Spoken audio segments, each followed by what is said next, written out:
Hi, everybody. We have a story here from Anonymous, and this is what they want you to know, or she wants you to know. Dear Ollie, I apologize for the length of this letter. I've gone over it over and over it to see what can be deleted, and it seems that all of it might be important. Sometimes I think you've saved my sanity. I heard you say the other day that a lot of videos you make are for people who can't afford to donate. At this time, I'm one of them. My husband has liver cancer, and I struggle to get utilities and food paid, then worry about medical expenses. But I really hope to donate in the future. What you're doing is so important. I am in therapy because of my husband's condition and fear of being alone. I told her things my mother has said, and she simply advised, stay away from her, don't talk to her. That's pretty good advice. If when my husband passes, I would have a small support system, mostly friends, as I've got no contact with my 88-year-old mother, her younger brother, Precious. Good name. I have two children and a stepdaughter. My daughter doesn't want to hear about the family problems, at least from me. I don't know if she listens to Mother or Precious or not. I'm closest to my son. Since he became an adult, we have a very good relationship. I'm getting closer to my stepdaughter due to her father's illness. I'm almost 60, married for the second time for 18 years to a wonderful man, the firstborn of three children. My sister is the typical middle child, was always in trouble, making her the scapegoat. I was 10 when my brother was born, and I loved him from the start. Mother wouldn't let us hold him until he was several months old, and even then we had to be sitting down with her, sitting next to us in case we dropped him. He always has been the joy of her life. She was convinced that he would be a boy while pregnant and refused to choose a girl name. I don't know what she would have done if she had had a third girl. That's a very good question. Um, because Virginia, my narcissistic grandmother, like I said, Drunky the Fuck Clown is the oldest of three daughters. And she was convinced the third daughter, my Aunt Ginny, who's actually named after Virginia, was going to be a boy. When she came out a girl, she told the doctors to take her away. She didn't want to see her. She didn't want to hold her.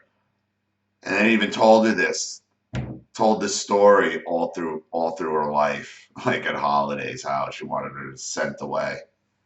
So it's a good question. Probably wouldn't have had the same relationship, that's for sure. Her behavior was very bizarre when she was pregnant. She was always screaming at me and my sister. We argued a lot because we had nothing in common and still don't.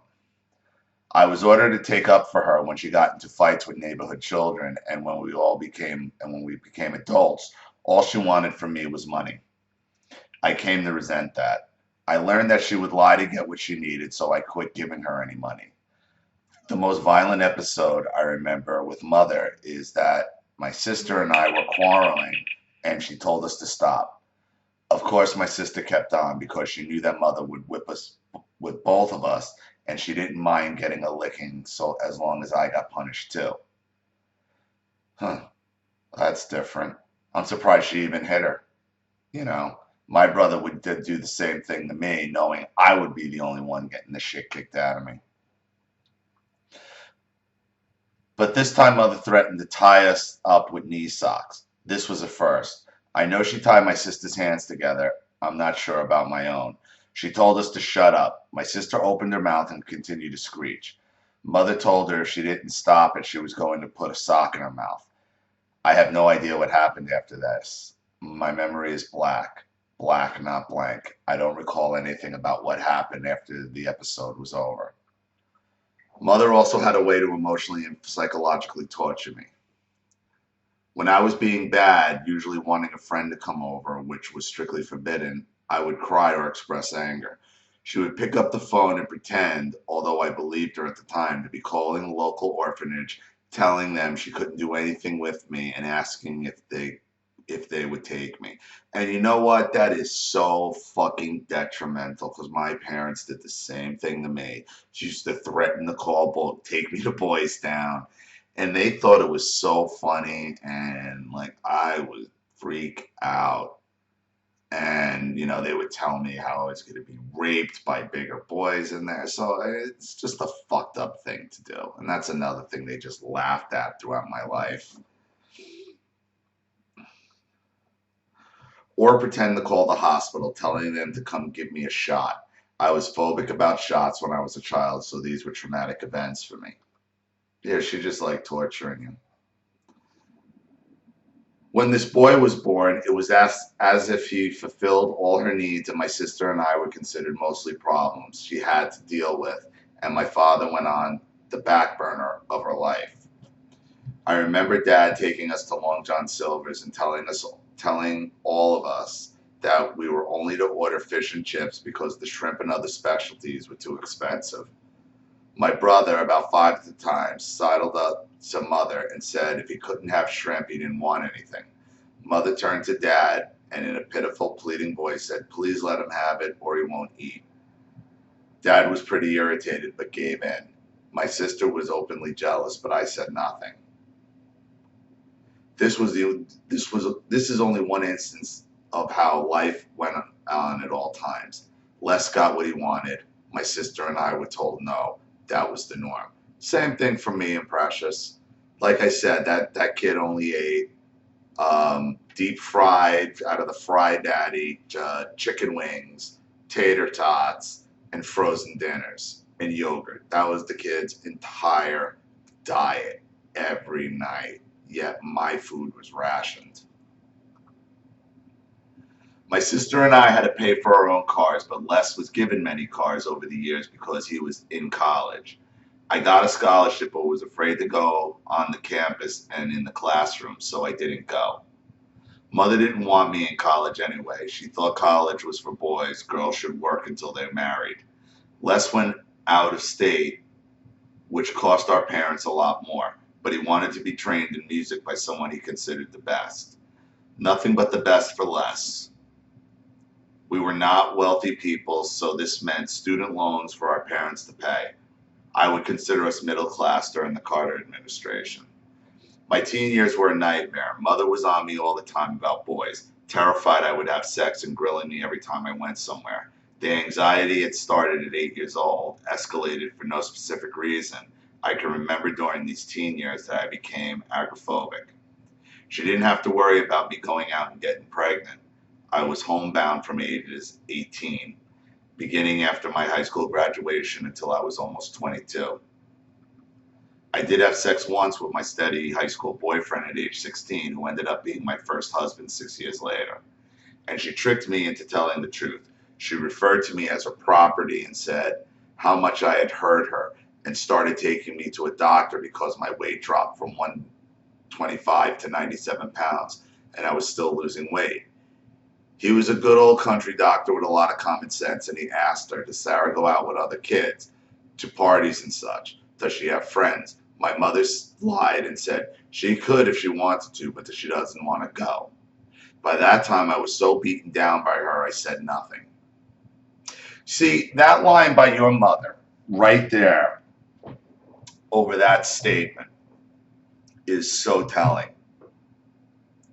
Is so telling, because your mother deliberately lied when the doctor asked if you went out and had friends, and she put it on you instead of saying, I'm making her focus on her studies. She put it all on you. So that would tell me she was embarrassed there about what she was doing. She knew what she was doing was absolutely wrong. So why lie about it? Why lie about it? That you could go if you want to. That makes no sense. It makes sense in the terms of the narcissist, okay? Because you got to really. That's why these stories are so important, because there's little clues that you guys say that you're not putting your finger on, and right there for her to tell that lie in that moment, based on everything else you're telling me about her restricting your behavior, obsessed about sex, on and on and on and on. For her to lie in that moment tells me she didn't believe any of it. It's obvious she didn't believe any of it. Why lie about it there? She was doing it deliberately because she liked torturing you. That's why she was doing it. She absolutely knew it was fucking up your life. She absolutely knew it was a direct result. And she lied about it. And she knew it. By this time, I was so beaten down by her, I said nothing. I felt guilty for her. I felt guilty for hurting her, and also that I was still apparently hurting her. Once she said, "You don't know the worry you've put on me. I come down to your room many times during the night to make sure you haven't tried to kill yourself." Honestly, the idea never occurred to me. I didn't know what the future would hold for me, but I also know I was very depressed. But I never considered suicide as an answer. Yeah, because she understood what she was doing. She understood her behavior should have been making you suicidal. She was trying to cause you to kill yourself, I think, just so she can get some narcissistic supply off the guilt. Because if somebody did that to her, she would expect them, she would want to kill herself. If somebody did to her what she did to you, she'd have killed herself. And that's what she was trying to cause. I was worrying about you killing yourself. Well, why? Since you're the one putting all these restrictions on me and fucking up my life to the point where you're lying about it to the doctor. That's her plan. She wanted you to kill yourself so she can draw the narcissistic supply over it. And the reason, and that's the whole reason. The reason she thought you were going to kill yourself because she would have killed herself if somebody had done this to her. And she knew it. She was doing it deliberately. That's why she lied to the doctor about it. I started writing songs.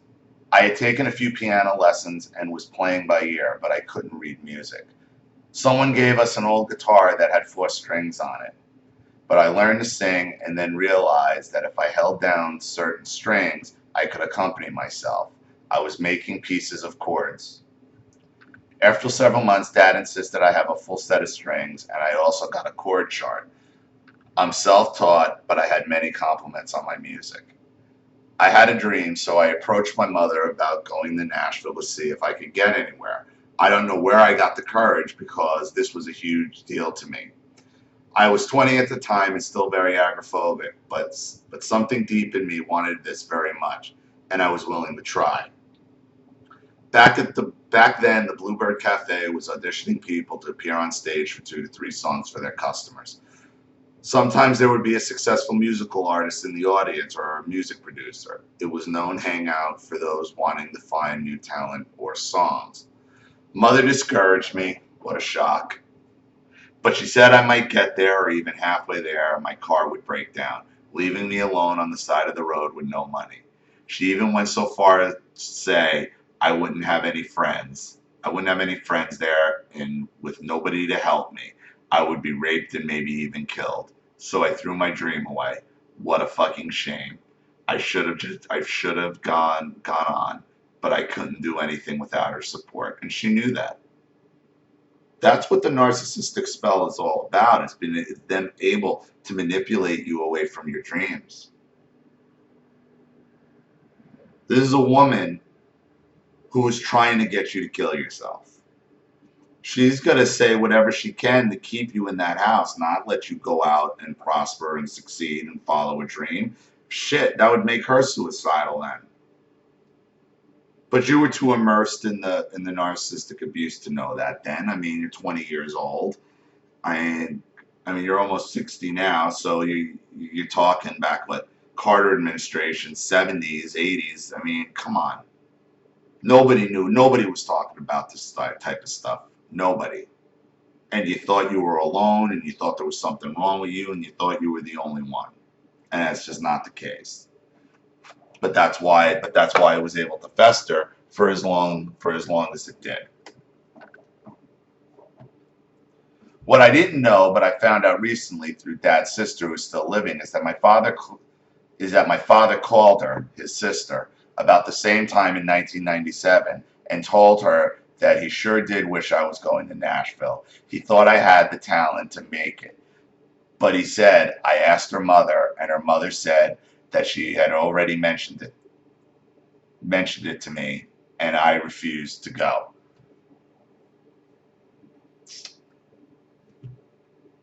I don't know. I don't know how much of that he might have said it to that to his sister who told you that. I don't know if he believed it.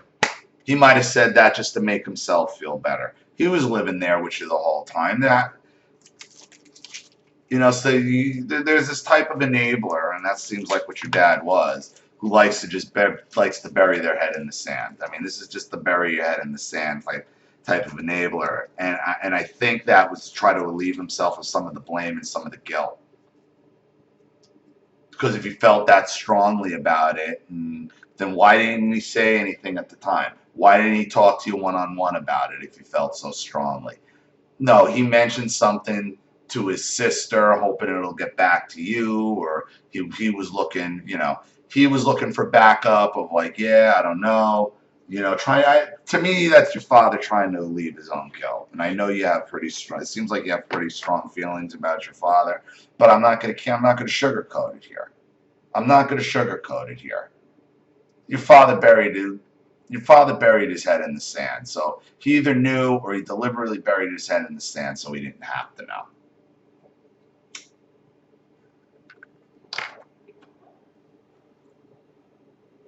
So I understand how the narc is always the middleman. All information goes through her to different family members. That's how they control any situation. I may not have been successful in music in Nashville, but then again, maybe I would have.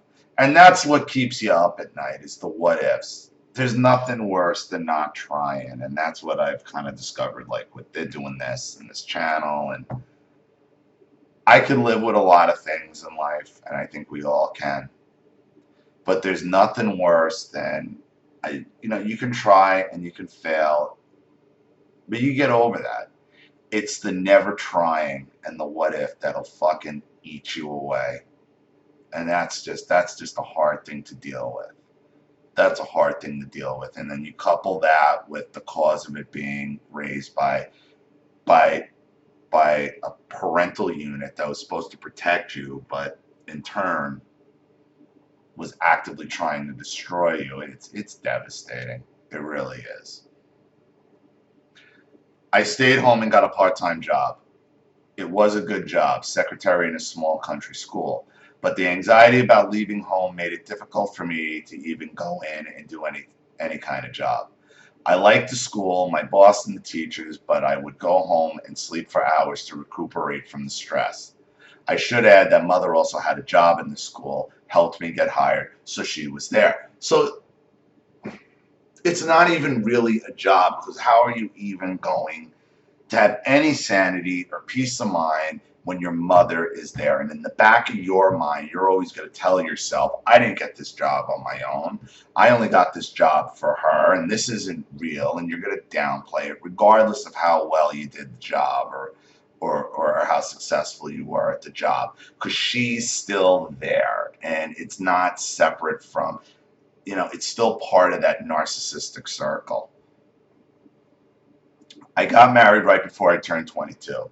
It felt like it might be a mistake, but I decided my life was going nowhere and I should do something. Having a career scared me to death, but being married meant I would have someone who was on my side and help me, or so I thought. Guess what? He was a very overt, malignant narc. Not very surprising. I mean, who would you expect to marry coming out of this kind of dynamic? Finally, I understood. I would still be in the same small community, no danger of me going anywhere, because this guy was very unambitious.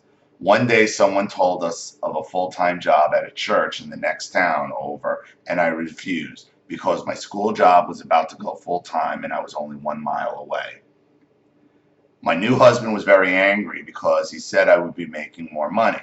That's about the time his mask fell off, and I understood him. He was an artist and he wanted a wife who would work and make all the money so he could stay home, stay high while painting. He sold one or two paintings in 19 years for a few $100s each. I still needed mother to use the washer and dryer, use of her car, and go to prenatal visits, etc. And you know what? I guarantee you, if this guy was like a successful guy in college or pre-med or a lawyer or something, your mother would have fought you marrying him and try to sabotage that from the hilt. She only let you marry him because she probably saw this in him and wanted you to stay miserable and dependent on him. For as much control your mother had up on your life from 18 till the time you got married, why would she let you go off and marry this lazy bum? Unless she saw him as an extension of sabotaging your life without her getting you out of the house and basically doing her dirty work so she didn't have to sit on top of you. She probably needed a break from you. She probably figured I could still screw at her at school and shit and have enough control over the phone, and I'll leave her with this lazy bum who'll never produce anything, and it'll keep her local and keep her dependent on me. That's what happened. Because it doesn't make sense that she would let you go off and marry a guy like this after the level of control she put on you from 18 to 22.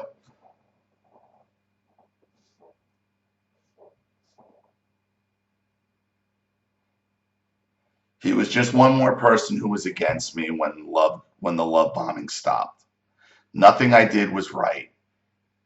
He was a pot smoker, but not so much for recreation. He smoked it all day, every day, just like cigarettes. I hated the smell of it. I resented the money he spent on it.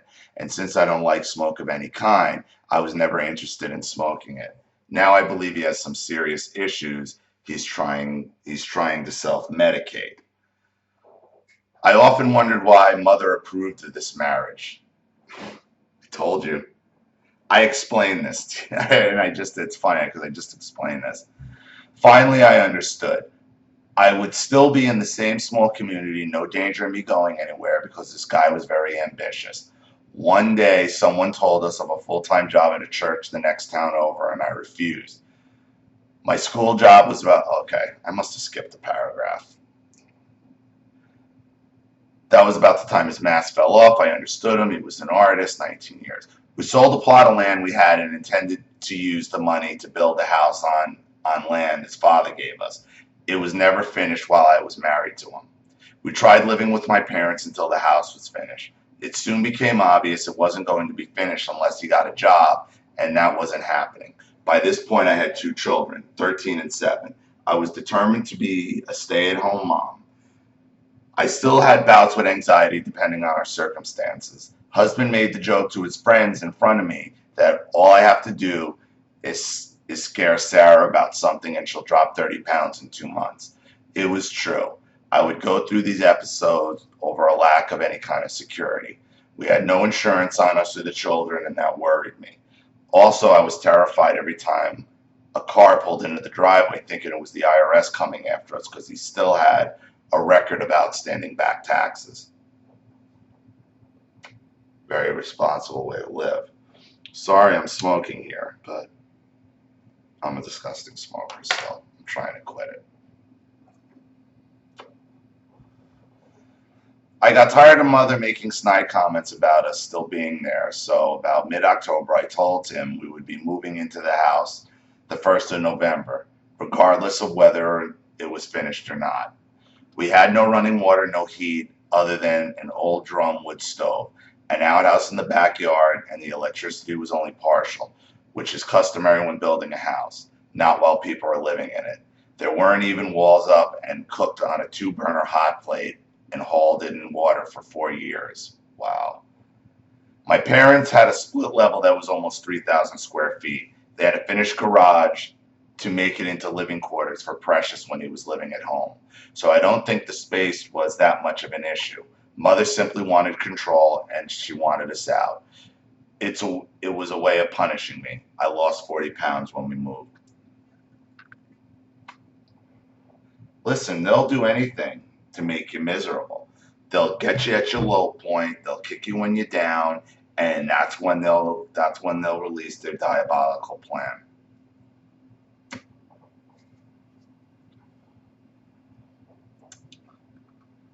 When I filed for divorce after 18 years of this crap, I had nowhere to go except back to my parents. Sometimes I think we would have been better off than at an abuse shelter, but my mother probably would have taken me to court to get the children. Mother told me that if I hadn't had children, I would not have been allowed to come home.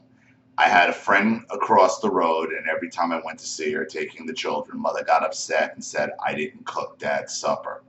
She was working second shift, and I did indeed cook his supper.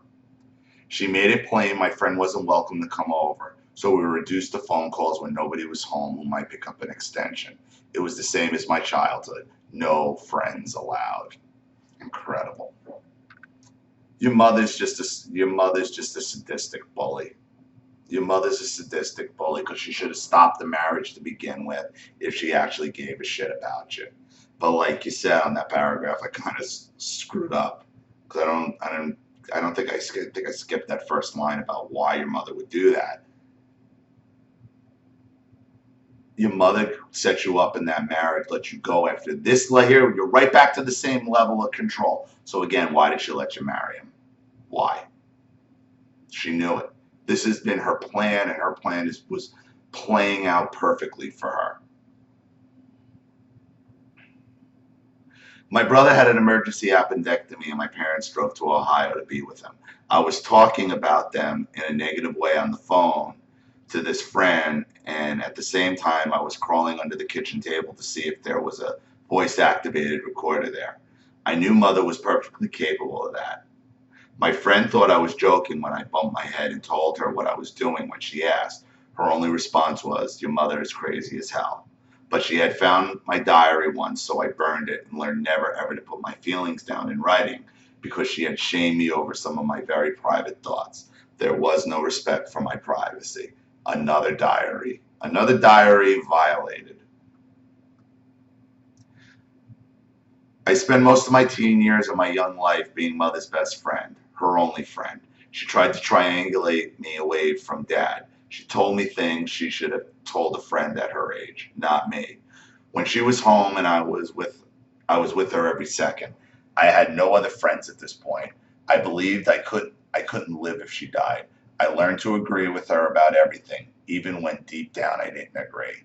I did as she wanted and never pushed back. We were seen everywhere together, out shopping in the grocery, at the mall, etc. All of her friends thought she was so lucky to have a daughter who was so close to her. When I decided to go to church, though, we hit a snag. She insisted on going with me and then would bitch about something the preacher said. She embarrassed me many times, so after my son wasn't in youth group any longer, I quit going. In fact, when I got a job at the high school kitchen, she was 71 years old, but got a job in the same kitchen for 2 hours a day, selling ice cream during lunch. She always wanted to be wherever I was, but if she didn't like it, she'd bitch and complain about it. She just wanted to make sure you found, listen, she wanted to make sure you were not going to get out of her clutches. She was obsessed with ruining your life and keeping you down. Dad died in 2003, and my brother Les started a campaign to get Mother to move to Ohio. She sent him money every month to pay his rent because he was a trained musician who was unable to support himself with music, making him far better than that junk I play. Yeah, he said that, and Mother told me. She thought it was cute and funny. They always do. Anything that hurts you is cute and funny, and they always like to make fun of you for it and rub it in your face. She compared us She compared his wit to that of Johnny Carson. I never thought that. He was hurtful and cruel, an arrogant asshole. Les came home on Thanksgiving, making sure Mother had a will. She did. I saw that will. In fact, have a copy of it. She specified if one of us wanted to buy her house, the other two would receive fair market value of it from the one who bought it. If not, the house would be sold and the profits would be divided three ways. Our names were listed on her antique furniture as to who would get what, with Les getting the best and the most valuable pieces. Also, more pieces than me and my sister. I never thought Mother would leave here, where she had lived for 81 years, but she called me one morning and said, I don't want any argument. I'm moving to Ohio and buying a house there, and Les can live with me. But apparently, I was the one who needed to do the most of her packing. Then Les gave me the task of finding a moving company. The one I found turned out to have a bad Better Business Bureau rating. I didn't know to check that. I never moved a great distance, and I never helped anyone who had. Les had a fucking fit because all her precious antiques were going with her, and this company might let things get broken. For the first time, I really didn't care that he was upset. After all, he was the one who wanted her to move, so why wasn't he doing all this work? I also started to realize my sister and I probably wouldn't be getting the antiques we've been promised, but I didn't say anything. So you're already giving up on that will at that point. But that I can empathize with that whole packing thing because that happened with me and the ex-wife when her parents moved to South Carolina, left her 85-year-old grandmother who was just a fucking bitch behind for us to pack up, and her brother was still living here and he was nowhere to be found, and it was just brutal, and it was just so unfair. I am practicing Judaism with the intention of convert, so I stopped work at sundown. I helped her all week and stopped at sundown on Friday. Les came rolling in as fast as he could on Friday evening, had another big fit because I wasn't there helping and should have been there all day Saturday, in his opinion. I came back Sunday morning and he went back to Ohio. I think they still talk about how I wouldn't help while I was throwing stuff into boxes. Please understand I never invited them to go with me, never talked about it to them because I knew I would get ridiculed. But most of all, I never tried to proselytize. It was something for me. I didn't involve them in any way. Mother bought a house in Ohio, and I knew the will would still work the same way. But I was starting to get red flags from little hints she dropped. I wasn't surprised at all when my sister called and said, we've been left out of Mother's will. Les gets everything because he's a caregiver. So what happened to all the rent he never paid? Rhetorical question. Yes, the will was changed. She told me herself. I sent her a note that said, I can't say I'm not hurt by you leaving everything to Les, but it's your house and you have the right to do with it as you choose. And I hope you live a long, healthy life. My God, did they get mad over that note? Les called here 4 times and I wouldn't pick up the phone and let it all go to voicemail. He gaslighted me over what the original intention had been. He said he and Mother had a deal that he would take care of her in exchange for the house, but they did not. There won't really be any money, just the house that's paid for and all the antique furniture. Let it go. And I think you probably played that right because it seems like you kind of just let it go. Because this is what the narcissist is going to do. They're always going to fuck you on the will. They're just going to do it. And based on your mother's pattern of behavior of trying to destroy you your whole life, this is just a natural progression. Of course, on her way out, she's going to fuck you on the will. Of course she is. Is there a plan to just hurt you and destroy you right from the get? And that's her final fuck you to you. I checked the Ohio records of the property assessor and found that her house goes to him free and clear upon her death. Our cousin is an attorney and said there was no way to fight that. Personally, I didn't care for all this talk about who would get what. I felt like a buzzard circling something that's about to die. But Les had no problem with it. His voicemails are horrible. The sarcasm and hatred in his voice is unbelievable. He ordered me to pick up the phone. All by yourself, use your little finger and dial. So condescending. And call Mother and apologize. I did not. I thought, you son of a bitch, you will never tell me what to do. After some time went by, I called and explained to my mother that I hadn't intended that note to be ugly. that I meant what I said and that it was a nice note, and we continued a relationship by phone that lasted about 4 years. After that, I started getting jabs from her and hateful emails from Les. Finally, I told him never to contact me again for any reason. I'm sure he's told people all about the will and money, and I can only hope those friends we have in common know me well enough that I wouldn't believe that. But this is why you should never, I don't think you should have ever called your mother again. She wasn't worth it. She wasn't worth it. And by doing that, you gave her 4 more years to suck you in and then use her little attack dog less to still go at you. You should have went no contact for both of them at that point. Good luck. Have a nice life. Now fuck off. Go on the fuck off express. Bye. That's how you should have handled that. Mother called me, castigated me for telling Les not to contact me. She started in how could you say that? How could you say that to Les? I interrupted her and asked, does Les show you the letters he sends me or my replies? She hesitated and said, well, I only have your letters. I said, well, you need to ask him for the ones he writes me, unless he changes them, which can be easily done on a computer. Then I hung up on her. The insanity continued. She called and said she didn't think I had done everything possible to help my troubled son when he was a teen. I was driving and had to pull the car over because I started to shake so much and then cry. She was with me when she saw those problems. In fact, she caused a lot of them by interfering with my parenting. She had once said, I feel like I'm his mother as much as you are. Do you see why you should have went no contact? Do you see? Because you were allowing her to continue her pattern of abuse. She was in Ohio, and we're from obviously a great distance from where you were, and you were reintroducing yourself, serving yourself up to her to keep kicking you in the head. It's like, here, is my head low enough? Kick it again. Kick it again. This is why you got to cut them out. This is why you just got to cut them out. I started standing them up for myself, and all we did was fight. So I quit calling. I was no contact for a year and a half when I started thinking that maybe things hadn't been as bad as I thought, or maybe she was getting old and needed me to talk to. Bullshit. She will pick up right where she left off when she's ready to.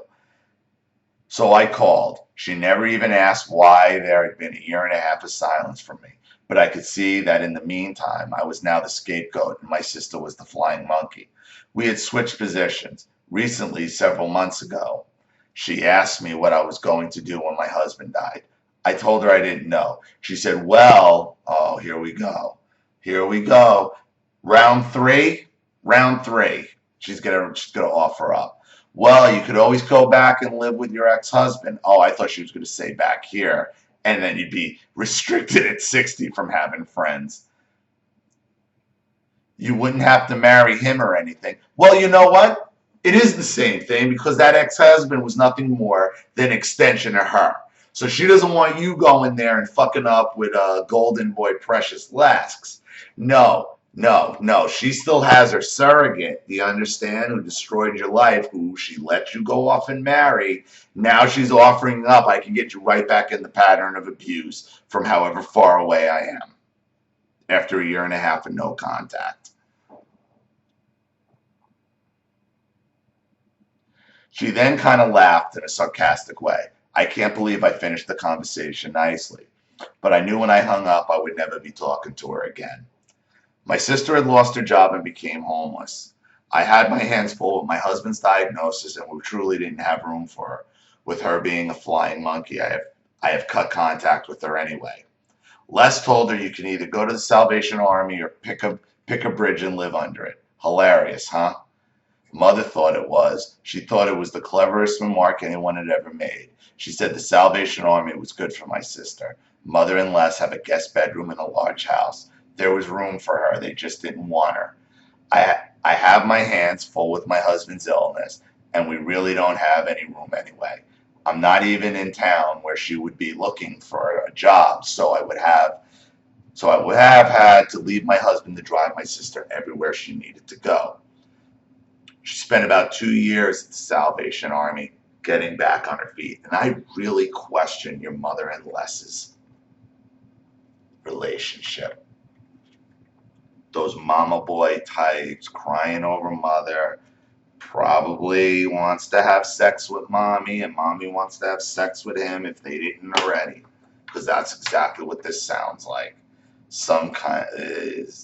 There is something sick going on between your mother and your brother.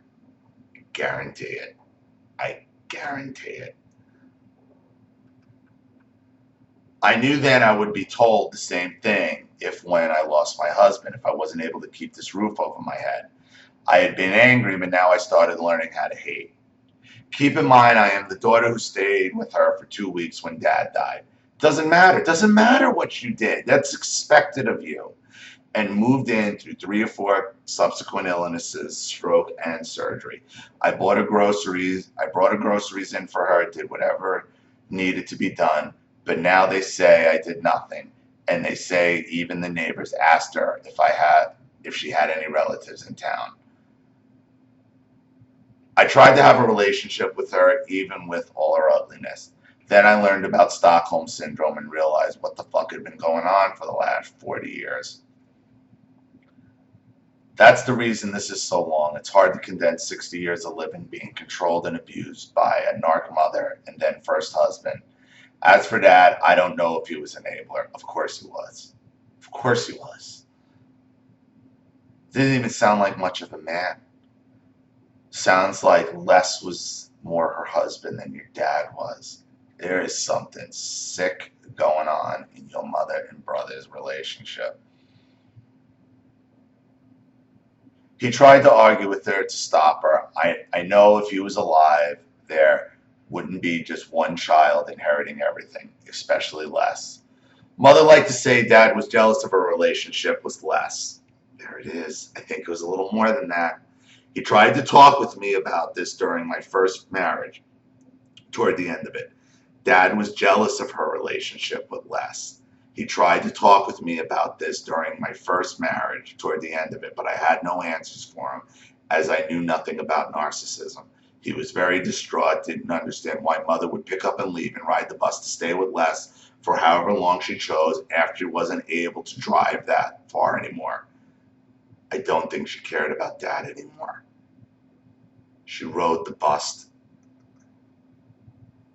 Sweetie, you gotta I know this is sick. Think about it. Think about it. I said it earlier. Before this came, I said it.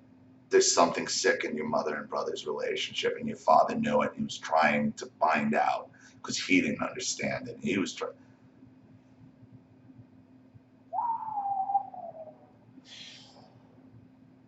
Yeah, I mean, if that doesn't confirm it there,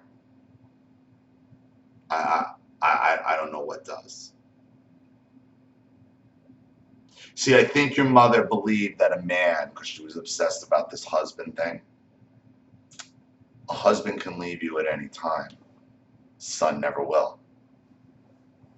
That's how these sexual narcissists think.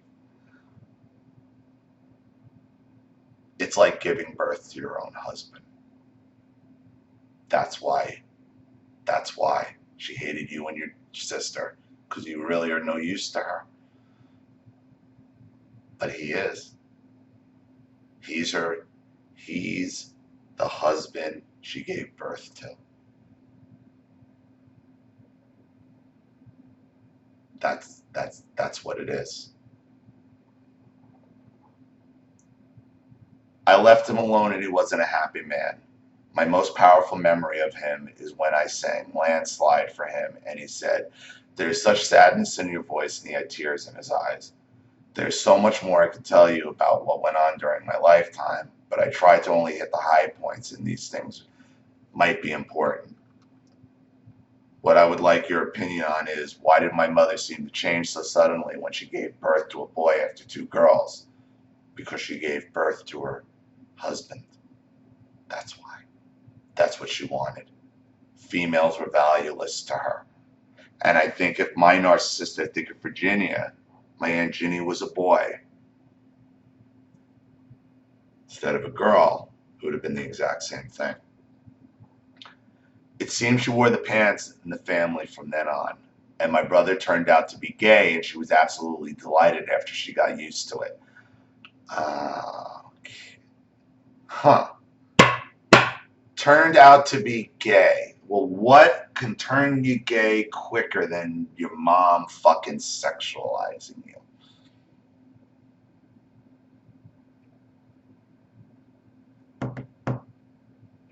Nothing turns you gay quicker, apparently, than mommy sexualizing you.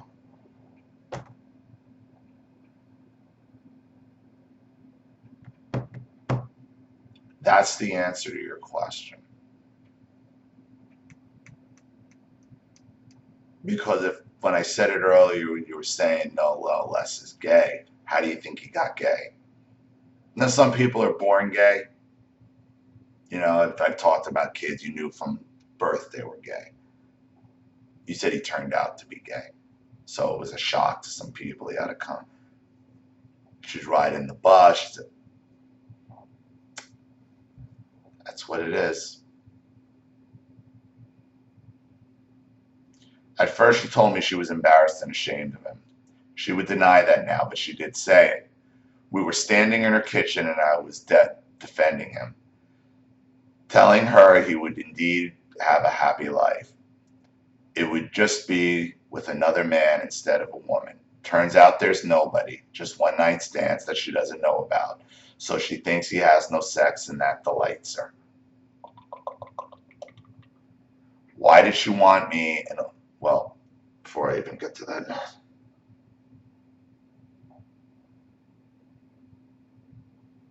she turned him gay. She turned him gay. And she probably sexually abused him. Without a doubt. So maybe that's why he feels like he's entitled to things too. Doesn't excuse his behavior at this point, but it explains a lot of what's going on. Why does she want me with all her time? Why did she want with all her time when she lived here? When are we going out a couple of times a week after Dad died? She just wanted to control your life. You were just nothing more than a living servant to her. That's it. You're useless. Just a servant. Do you think she was only using me for entertainment? Yes. After all, she didn't seem really to care much about me and doesn't miss me now enough to pick up the phone or ask why I'm not calling. Of course she knows why not, but what happened? She doesn't care. You're disposable. You're disposable to her, and that's what you got to understand. I'm like, you had children you love, and you could never do that to. She didn't. She tried to give birth to her husband, and it blew up in her face.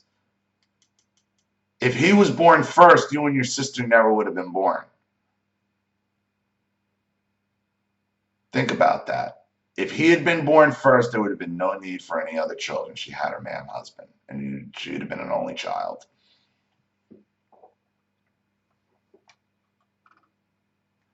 Did she ever love me? I thought she did, but it seems she didn't. No, she didn't. Narcissists don't love anybody, only themselves. I think she's a narc, but is she, or is she something else? Thank you for all your work. You're really appreciated more than you realize, I think. Anonymous. She's clearly a narc, and she's a sexually aggressive narc, and she's damaged. I mean, determining whether or not she's a narc at this point, I mean, it's fairly obvious she's a narcissist. So that's obvious. You seem to be pent up still with a lot of guilt, and you want her to ask you why. She's not going to, even if she were to pick up the phone and call you and say why, it would only be for the purposes of drawing you back into a fight and getting narcissistic supply. Block any contact you have with them, your brother, her, let him die. Let him die. And what do you think's going to happen when that house goes? You think he's going to live there forever? He'll blow through that money Okay? He'll blow through that money in a year. Because where's he going to go now? She's 88 years old. She's going to die. Then what does he do? So you got to be prepared for when she does die. Then what? Then who's going to come wipe his nose for him? Nobody. So you need to prepare yourself for the next level of assault that's going to come from him when she dies. And I am telling you this right now. And if you do nothing else, do this or don't do this. When she dies, do not even think, consider going to her funeral, wake, whatever. Don't do it. She doesn't earn that level of respect. And you are only setting yourself up for a gang attack because you don't know what's waiting for you on the other side. You know what's probably coming from your brother, but you don't know who else they've recruited as flying monkeys, and it's just not worth it. And if and when, God forbid, and I hope it doesn't happen, your husband passes, don't even tell them. Don't even tell them, because God forbid they show up and pull their shit at your husband's funeral or try to make it about them or do that. You owe it to yourself and your husband, to grieve in peace and not have something so traumatic, your grieving process, stolen away from you, okay, in your last memory of your husband as you're trying to say goodbye.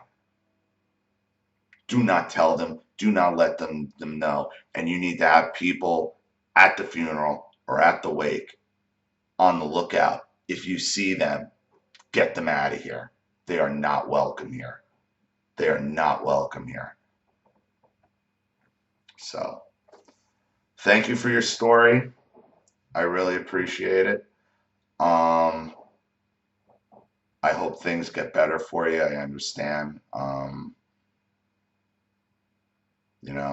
I understand. You got a lot going on. You don't know what's going on financially. So you got a lot on your plate, but you're going to need to keep your head clear to make the right decisions going forward. And you're not going to be able to do that if you're still associating with these people in your life. So the answer is your mother wanted to give birth to her husband. She screwed up your brother. She probably turned him gay. She over-sexualized him if she didn't abuse him. Sick. It's sick. You need to have nothing to do with these people. So again, thank you for your story. I hope everything gets better for you. Thanks to everybody who's watched. Please leave any opinions or advice in the comments section below. And if you have a story and you want it read on the channel, you guys know what to do with the PayPal link in the description box. And again, if you can't afford to contribute, you can still send me your story. I'll try to get them up as quick as possible. And we'll go from there. This is Ollie Matthews. Thanks for watching. I'll see you all again soon. Bye.